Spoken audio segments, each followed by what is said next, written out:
Good afternoon, and thanks again for joining us at the 2021 Sloan Sports Analytics Conference.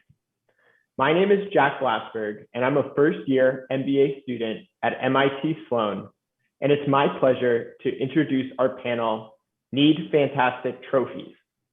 Our panelists today are Mark Cuban, owner of the Dallas Mavericks, Roham Garagoslu, CEO of Dapper Labs, Lior Avidar, founder and CEO of Alt, Nicholas Julia, CEO of SoRare. Our panel will be moderated by Daryl Morey, president of basketball operations at the Philadelphia 76ers. The panel will run for 35 minutes, and we will leave 10 minutes at the end for questions. Please use Twitter to submit questions for our panelists using the hashtag SSAC21. Questions will then be selected by the moderator. With that, I'll turn it over to Daryl. Hey, I'm excited, guys. I'm going to dive right in. I do want to dispel one rumor that I just did this to figure out from the experts what I should be investing in. But I'm going to dive right in. I'm going to assume everyone knows what an NFT is at this conference. Like, I hate that everyone starts with that. So we're just going to assume everybody knows what it is.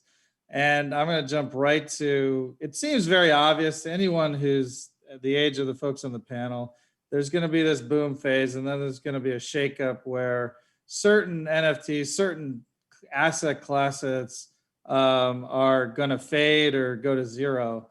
Which ones do you guys think are going to survive when we get through the shakeup and the boom phase here, and why?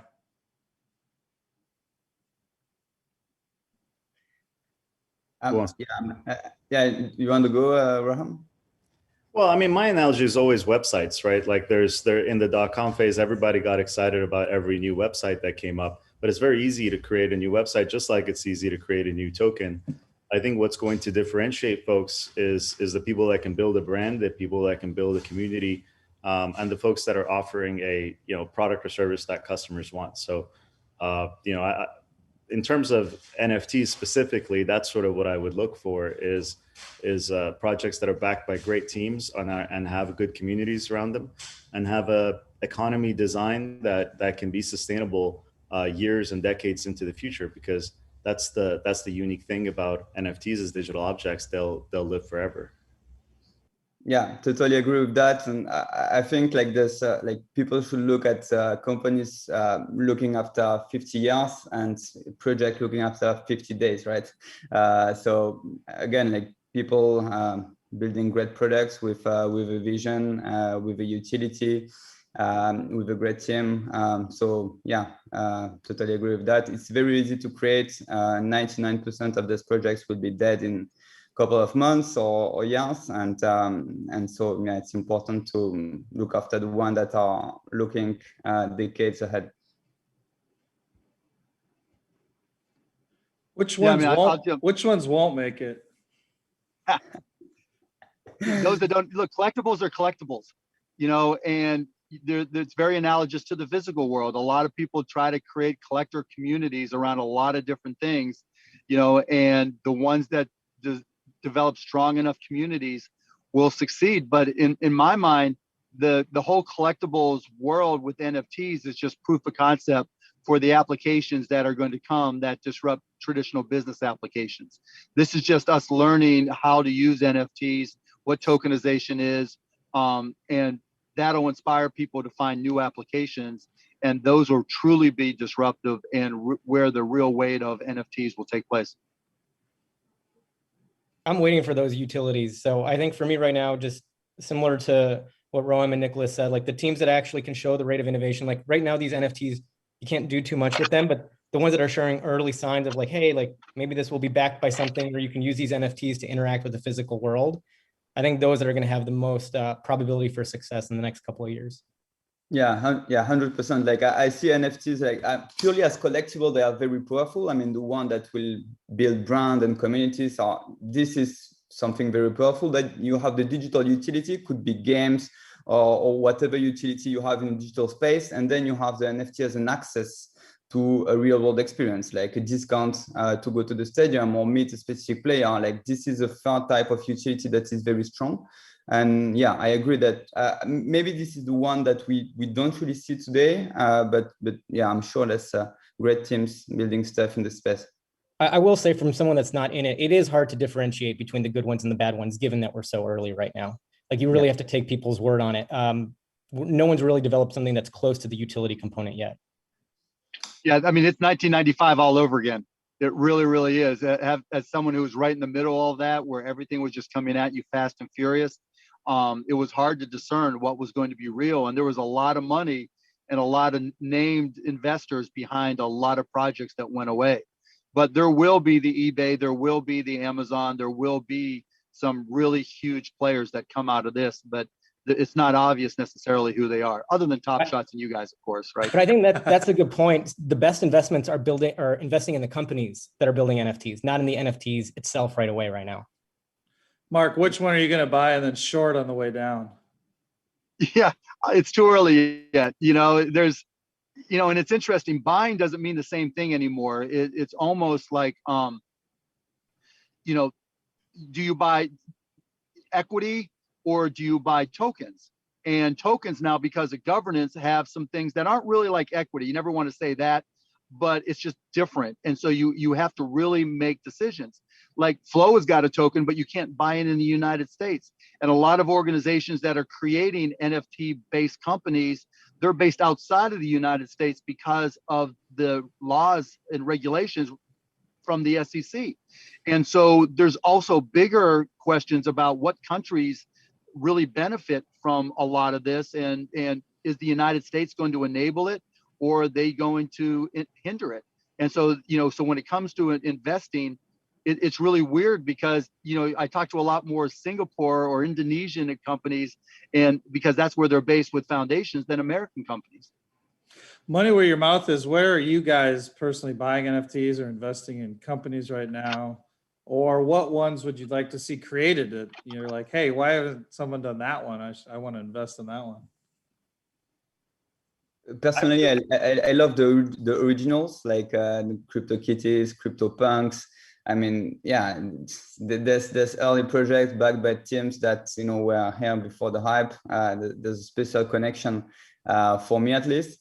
And then everything related to sports is of interest for me.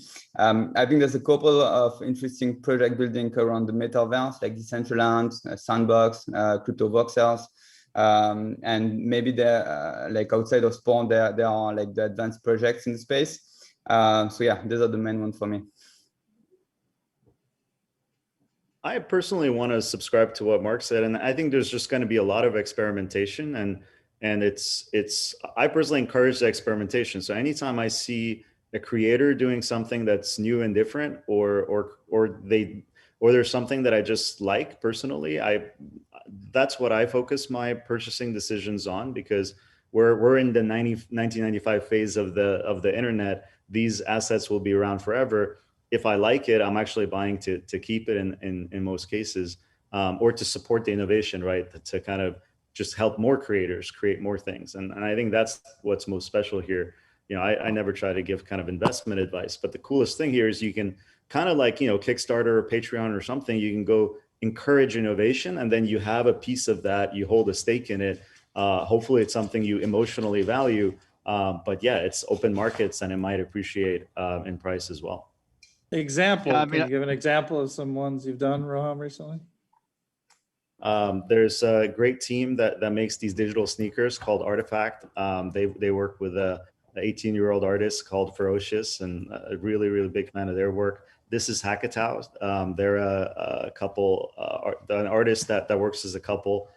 This is a sort of collaboration with CryptoKitties, but they do collaborations all over the place. A fantastic artist by the name of John Orion Young.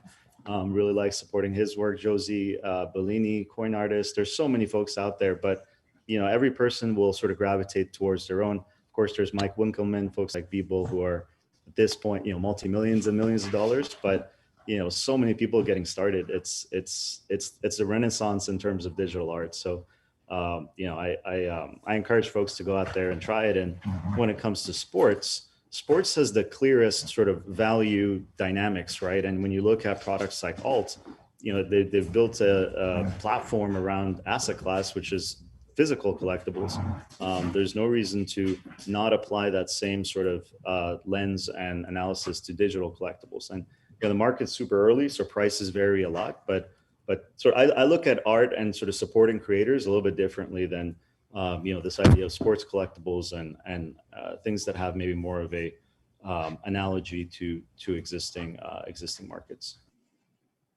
Yeah, I like, obviously I got my Mavericks on Top Shot. I think Kristaps Porzingis is dramatically undervalued, so I've been grabbing a lot of his stuff.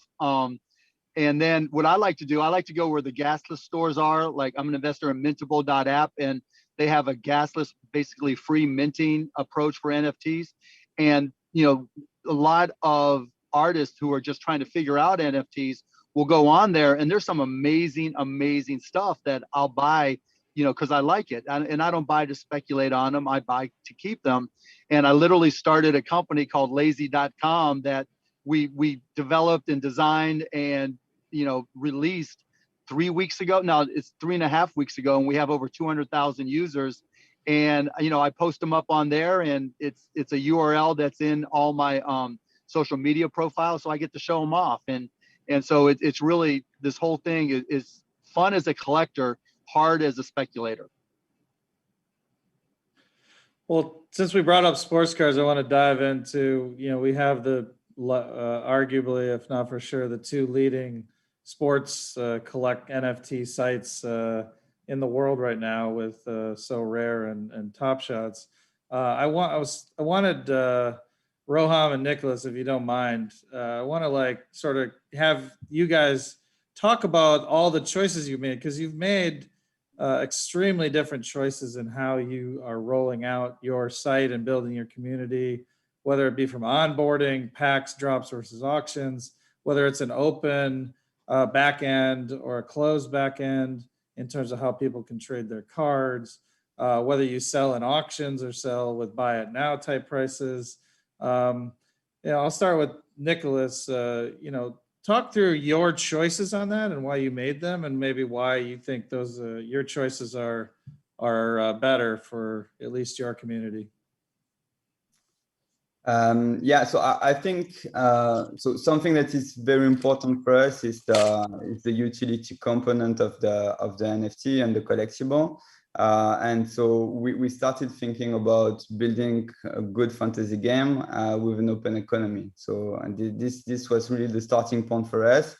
And it ended up that the best way to build that was to use NFTs. And it ended up that we believe that if you want to engage your community on a 10, 20-year journey, building a game first, being a gaming first company with a long-term progression is a good way to engage your community. And so it makes things a bit complicated, because you need to have the marketplace and the collectible business, and then you have the gaming business, and you need to be exceptional at both.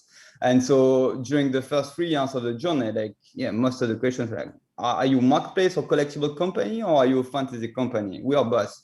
It's a fantasy game with an open market. And so if you can I pause on that, Nicholas? My sense is people are going to grab the cards. Maybe it's right now, maybe it's because it's the craze phase of NFTs. Like, how many of your users are actually playing the game? Yeah, it's more than 95% of users that buy more than 5 cards end up playing the game. Why? Hopefully because the game is fun, but also because the game is free to play once you own the NFT. So you have a rational interest to just try your luck and make the best choice and strategize to try to win more NFTs and progress in the meta game. So yeah, it's even the one that come to collect because they have this emotional connection with this or this player, they end up playing the game, and yeah, of course that brings a lot of retention. It's now it's close to 80% monthly retention. I think the fantasy element is bringing a lot. It's helping a lot for that. And yeah, regarding the other parts of your question, so you said auction versus packs. So regarding packs, so as we are a fantasy company leveraging NFTs, the scouting element is very important, right? So you are watching this game and you are seeing this player doing well and you want this specific player, right? And so if you need to wait and opening 10, 20, 50 packs before, going to this player, it's a pain. And so we wanted to have some, product where you can really, what you see is what you get. It's transparent. So that's the first reason. And the second reason to have transparent packs are more like legal reasons, because I'm not an expert of every jurisdictions, but at least in Europe, loot boxes are being banned in more and more jurisdictions, and there's a lot of pressure in a lot of countries. And so we are seeing kind of 10, 20 years down the line, and we think, at least in Europe, that's the right approach to start with. So for those two reasons, we are selling transparent packs, and what you see is what you get, right? So that's a reason for this decision. And yeah, I don't know if I covered. I'll let Roham take it from here.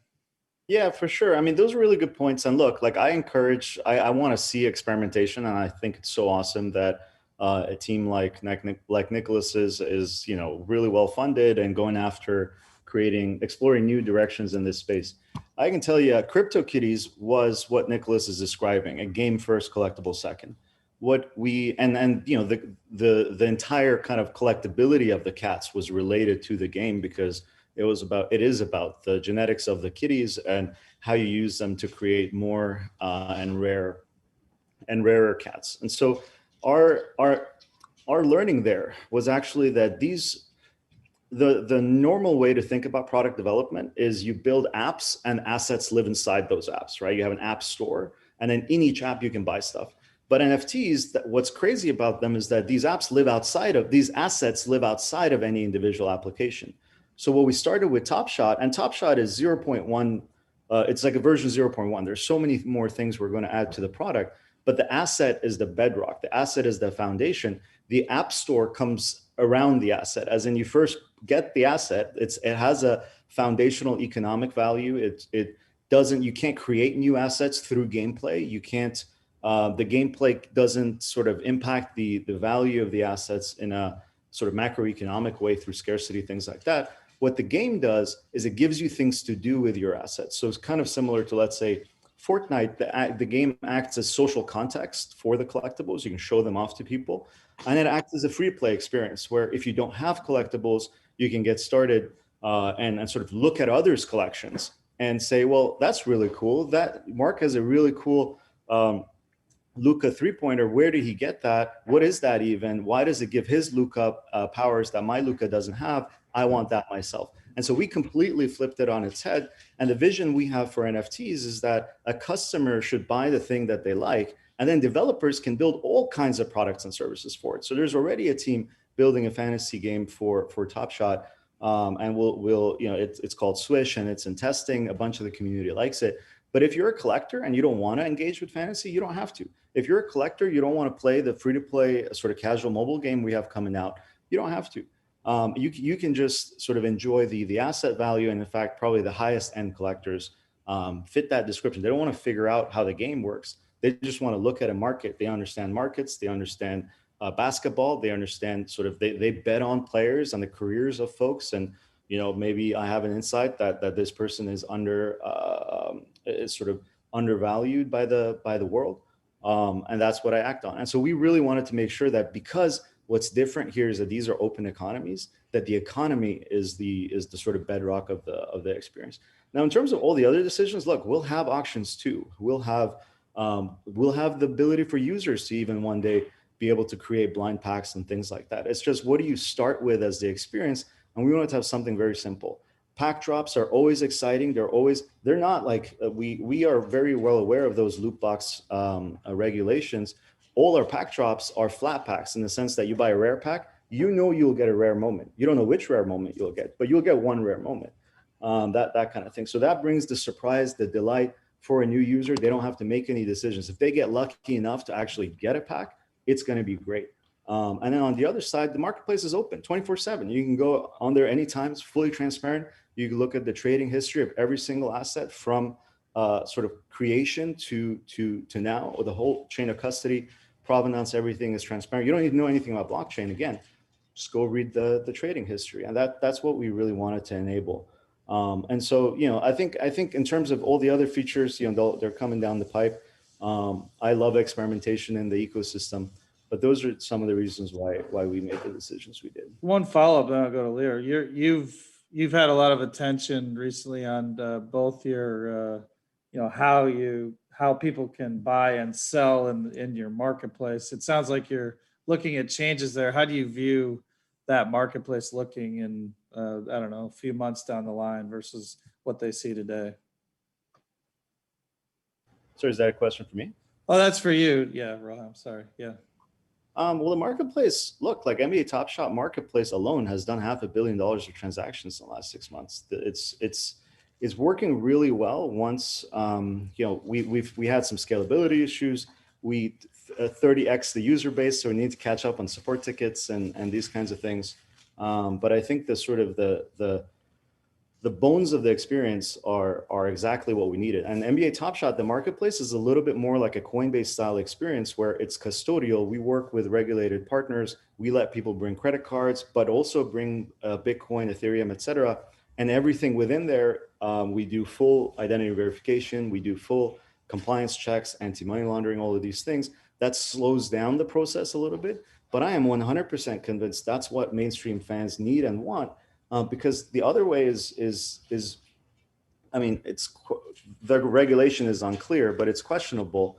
And for a user to come in and say, well, I have to remember my seed words, and if I forget them, I lose my entire collection. And if someone buys something from me with a stolen credit card, that might be a problem, or whatnot. It's just too much overhead and context. And so, ultimately, if you're a user that wants to manage your own keys, use a hardware wallet, all of these things, use secondary marketplaces, do crazy things like fractionalize your collection or collateralize it and take out loans and things like that. All of that will be supported and will be coming on the Flow blockchain. The Flow blockchain is completely open, but in NBATopShot.com, that experience, we want it to be a protected bubble because we want someone to walk off the street, not care about cryptocurrency, and to be able to buy the $1 thing they want and pay 5 cents in fees for it. That's I think where it has to start. Well, that's very cool. It's coming. Lior, you've taken a very different approach to, really, you're coming at it from an orthogonal perspective, really. Like how, tell us how you're basically dealing with physical assets, but, making it, more frictionless and how people deal with it. Yeah. And a lot of people compare like cards to NFTs. And the reality is they're very different markets. There is some overlap, scarcity, the packs. But the reason people like cards is the preservation, like the fact that you can buy a car from the 1800s and it's still alive, like these things decay, right? And you can go and get them authenticated and they have different conditions. It creates a different marketplace dynamic. Like there's more art appreciation and I think it's less utility based. So for us, we just created a way of actually acquiring those cards to be a lot easier.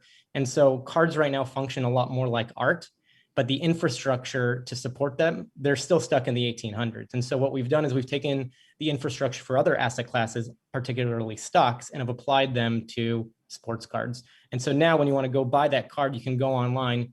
We have everything in custody already. So right now, most people are buying it on eBay. There's fraud, there's returns.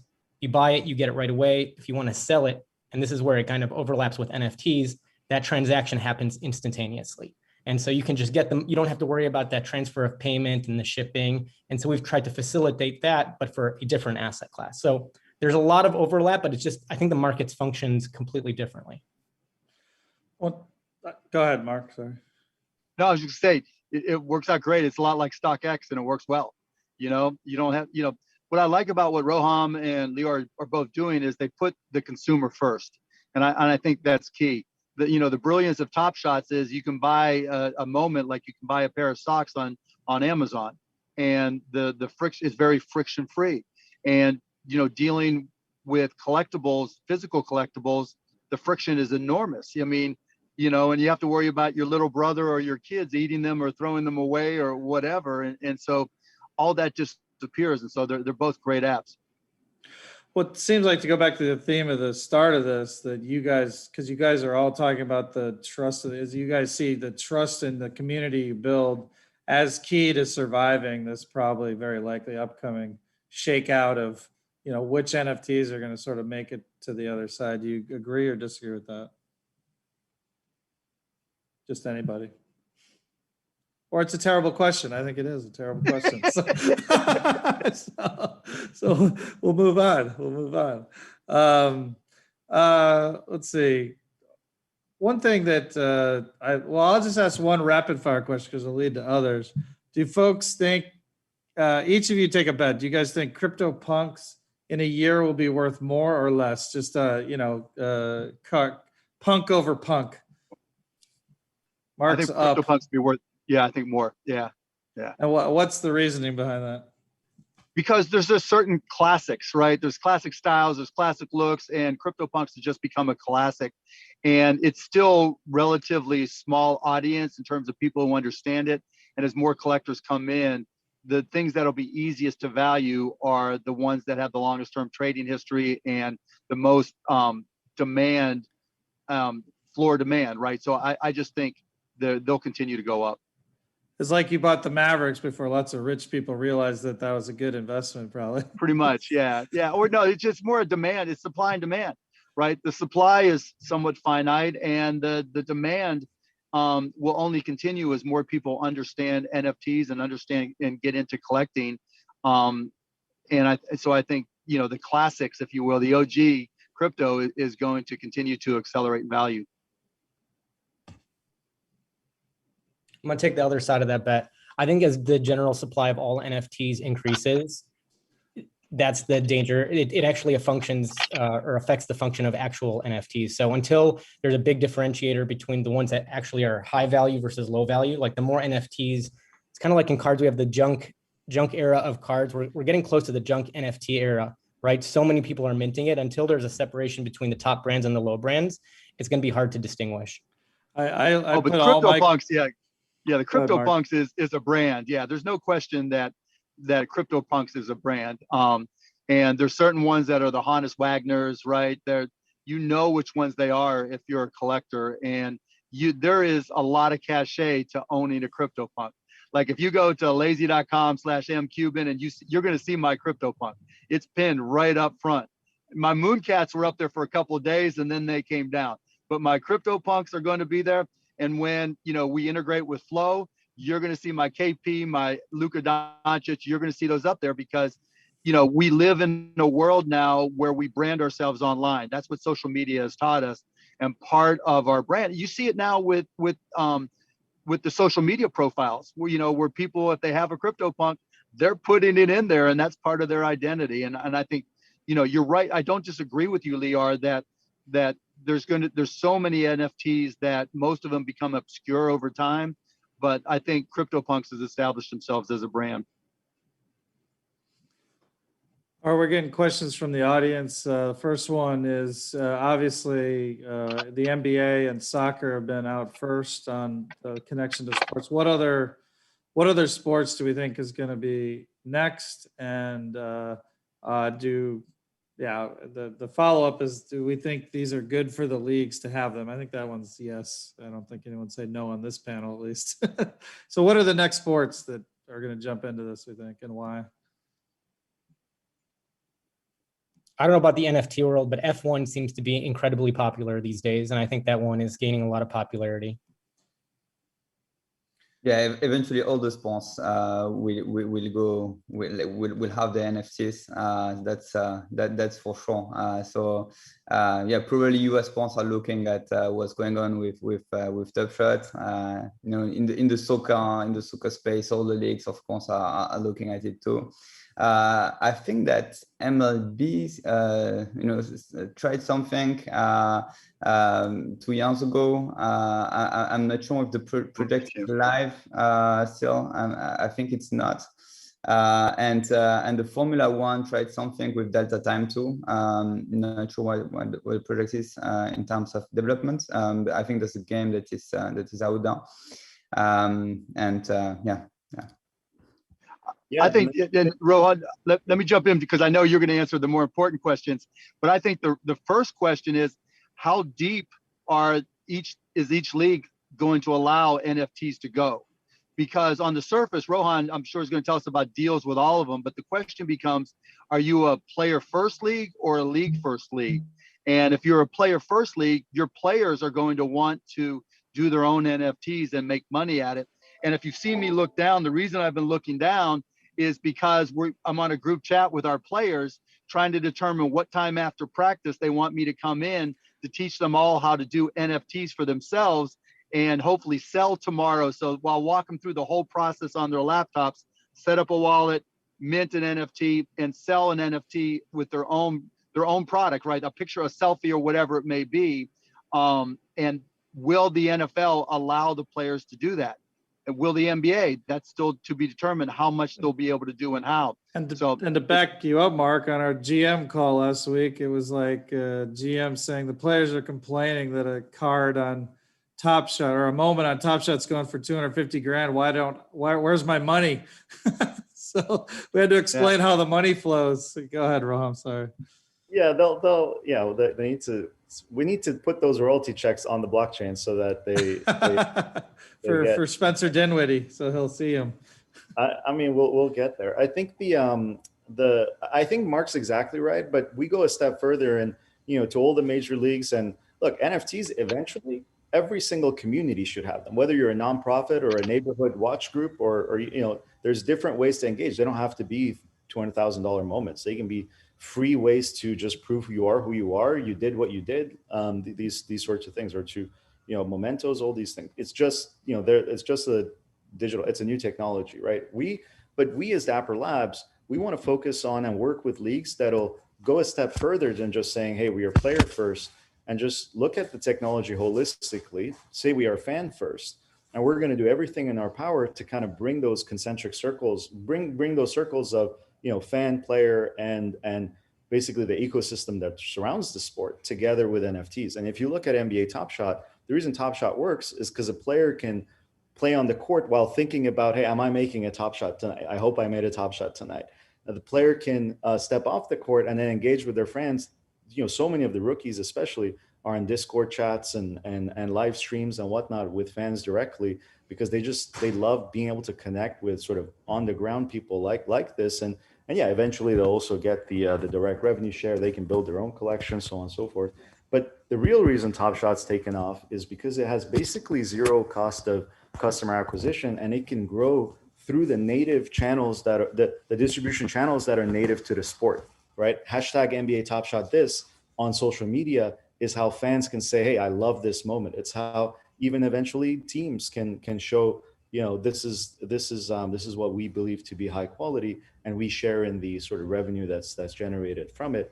Commentators saying, put it on the Top Shot on live television, right? Like that, the Top Shot has captured that sort of atomic unit of NBA fandom. What is that for different sports? Sometimes it might be video highlights, sometimes it might be other elements. I think that is the real game changer here, is sort of the interplay between how fans consume the sport, how players create the sport, right? Like generate the sport, and then how pundits and distribution channels sort of spread the message of the sport and the event that's happening. Another question from the audience, for the folks on here who know the technology behind it. When you're evaluating, buying an NFT, or should you have to worry about the back end, which blockchain they're using, whatever it is? How much would you guys personally worry about that? Yeah, I think I would analogize it to sort of where, think about it as Amazon Web Services versus, Google Cloud versus whatever. And eventually there'll be bridges and things, but at the end of the day, you need to make sure that there's so many blockchains out there and side chains and whatnot. In my opinion, Ethereum and Flow, I mean, my biased opinion, Ethereum and Flow are the only real options right now. Because a blockchain is only as useful as the community around it, and you need to ask that same question about sort of the network that the blockchain is built on. Flow already has hundreds of different nodes. From Spencer Dinwiddie is running a Flow node, but so are companies like Samsung Deutsche Telekom and others. So, you know, it's you are making a bet on sort of the jurisdiction in which your property rights will be enforced. Let's put it that way. Yeah, definitely agree. I think it's important to look at where are the developers, where are the talents, where are the biggest projects, and yeah, where is the traction? And I totally agree with Ram. There's actually two options on the market, and yeah, at the end of the day, bridges will be built probably between all the main blockchains. Yeah. But you also can't forget about governance, right? Because there are a lot of governance issues and scenarios with each blockchain and each NFT rather, both sides of it. And so you go to marketplaces that have their own token, that have their governance issues, which is on a blockchain, which has its own governance issues. And then you have a different layer of the blockchain, which has its own governance issues. And so it's really becoming complicated and not nearly as simple. And to the points that were just made, there is so much competition on blockchains, and blockchains by definition, for the most part, issue tokens. And now those have put them with multi-billion-dollar fully diluted valuations, that they're using those tokens to go out there and quote unquote buy celebrities or organizations and things that already have community and demand in order to create traffic and transactions for their blockchain, which again complicates it even further when you're trying to decide, is this NFT that you're buying going to have staying power and be able to retain its value, whether or not you can bridge it? Because if, you know, what you're bridging from can sustain what you were the status of the NFT, what you bridged into really won't matter, you know, because it won't have the provenance that you need. And so it's not as simple as it sounds. But again, you know, I used the analogies of the early days of the internet when we first started streaming and nobody knew what it was. The complications were enormous. You know, you had to have a 56K modem, download a TCP/IP client, download a media player. You had all these intricacies that worked themselves out, but as of in the here and now, there are a lot of complications you have to be aware of. Challenge question: when do you guys think will be the year where digital collectibles total dollar transaction volume will surpass physical collectibles transaction volume, if ever? I think it's close. It's probably close. Yeah, and if you look at the different properties, I mean, I think that of course there's room for both, of course. But if you look at NFTs, there you have the provable scarcity, you have the traceability, you have the portability, you have the usage value that is much more easier to unlock. You have the true ownership. Like there's like, and the list goes on and on and on. And all these properties are so powerful. And as our lives go digital, I think that it's probably closer than what we think. Depends on how quickly alt scales up, because that'll be all physical assets being traded. Yeah, that's one thing. There's going to be the platforms like alt are going to make physical asset trading. I mean, already StockX, right? Like that's the reason the trading volume is so high. They're abstracting out a lot of the challenges with authentication and all of these things. And so if it depends, you know, including those hybrid platforms, I think physical will also accelerate. But you know, I think the friction is so much less, and the turnover is quite high in the digital world. So I agree with Nicholas, it's going to be pretty quick. Yeah. Plus, Gen Z, most valuable assets are their digital assets. You know, the most valuable asset my daughters own, they're 14 and 17, is the last picture on their phone before they have to delete something to make space on their phones, right? And those are their most valuable possessions. And so the orientation towards digital first is only going to increase. And kind of the desire to only have physical items to show off your wealth, I think, is going to dissipate more than gain. So you guys are making sort of economic argument, not like that the total value of physical assets will be smaller than digital. It's just the velocity of money to bring in an economic. You're saying the velocity of the exchange will be so high. That's why digital will surpass. That's interesting. Another question from the audience deals with, again, the sort of some of the IP space. So amateur athletes, so pro athletes obviously often have their labor unions who can negotiate deals through Top Shot or with the clubs with So Rare, and that comes to the players. What about amateur athletes, whether it be NCAA or the players, soccer players before they turn pro? How are their likenesses going to be handled in the future, do you think? So in the soccer world, like if players don't have a professional contract, it's not possible for them to sell their IP. I guess it's pretty much similar for US sports.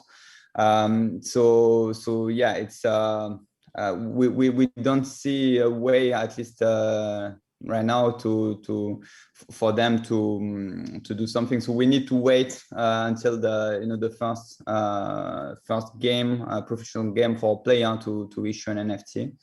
Yeah, I don't see this changing anytime soon in the soccer space, at least. I think in the card world, or at least the physical world, more things are moving towards more like the shoe concept. Like right now, when players are doing like shoe deals, they're partnering up with other artists. They're going directly to those brands. I think the more that it gets decentralized in at least the physical world, the larger, the more the athletes can control it, the more beauty we'll bring into it. I don't know if that's player first or league first, Mark, but I think there is definitely depending on how you think of these assets, there's definitely two different ways that people are going. If you can put it on your Instagram or your Snapchat, you can turn it into an NFT. And if you have enough followers, you can sell it. Period. End of story. And that's exactly what will happen. Well, yeah, college student, I guess I technically can't say his name. They find me more than you, Mark, now. So no, never. they hit you for more money than me, but yeah. So they should put fines on the blockchain. Then we could actually, see what Compare, see what right? we've done. You know what? I could take some of the letters I've gotten when they used to send letters and digitize those and turn them into NFTs. We'll see what they go for. Absolutely, for sure. This is do you guys have any questions for each other? This is a group that probably doesn't get together too often, but I thought I'd give an opportunity for that. Since, I do. Yeah. Roham, do you think any of the other leagues surpass the NBA? I think there's a lot of value in being first. We're barely getting started with what we're going to do with the NBA. So isn't So Rare already bigger than Top Shots? Although your transaction volume isn't on like OpenSea because I guess it's CryptoSlam, Daryl. Just go to CryptoSlam, CryptoSlam.io. Oh, CryptoSlam has both. Okay, there we go. I learned something. So yeah, CryptoSlam has both, but there's no. It's only our secondary market. I don't know how it works with Top Shot, but we have roughly half the volume there. So yeah. Yeah, who's bigger right now? Let's solve it. Right now, Top Shot is oh, there you go. Roham wins. Yeah, of course. I'm pretty sure the Top we Shot. We are yet to launch the top soccer leagues. Soccer is very different from US sports. It's bigger in terms of fan base, but then you have to go after each and every league individually, and sometimes, like the Italian league, for instance, which is the fourth one, there's no centralized image rights, so you need to go club by club to sign the 20 clubs individually. So that's a lot of fun, and so yes, it's a lot of hard work for us to bring them all, and so yeah, we're maybe just half the way. So yes, before like bringing them also, still some work to be done. Yeah, I want to make clear, Top Shot is it's just a fundamentally new system, right? And it's the only it's the only major sort of licensed NFT project on Flow blockchain, and I'm pretty sure our secondary market is bigger than every Ethereum project combined, possibly including CryptoPunks. So I mean, CryptoPunks past sort of 48 hours has gone nuts, but yeah. Yeah, I always, I haven't gone to Crypto Slam, but I always saw Crypto Punks at the top pretty comfortably, but that's because, it's not as easy to snag 100 top shots. Yeah, it's like 150 users a day though. We're NBA Top Shot is hundreds of thousands of users. And it's scratching the surface, right? We're still super early. But again, it goes to the platform choices we made unlock that level of growth if other NFT projects make those platform choices. And at this point, I'm pitching Nicholas on Flow. So I'm confident we can help folks achieve the same level of growth. No question. One last thing for each of you, except maybe Mark, for each of your sites, what's like the number one thing people who want to use your site should be excited about for the future? I think accessibility, where it's still even though it's much easier to get into Top Shot than other NFTs, it's still we got so much in store, and we want people to it should be as easy as engaging with social media, and it will be. For alt is probably liquidity, just taking all those physical possessions that you have and turning them into hard cash that you can go and do something with.